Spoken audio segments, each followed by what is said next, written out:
day everyone. For today, I'm going to bake a pizza. In making a dough, we need to have a flour, dry yeast, sugar, salt, and basil oil. And lastly is lukewarm water.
So this is my finished product and let's do the taste test.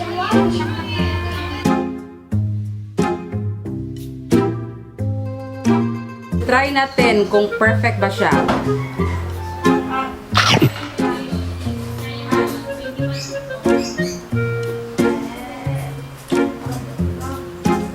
Okay siya, pero at least hindi man siya perfect kaayo, pero she did it. Yung dough, ganahan ako, okay lang yung dough, kaya hindi sad siya ka ng kuhan ang dough. Okay ra yung dough pagkaluto, hindi siya paig.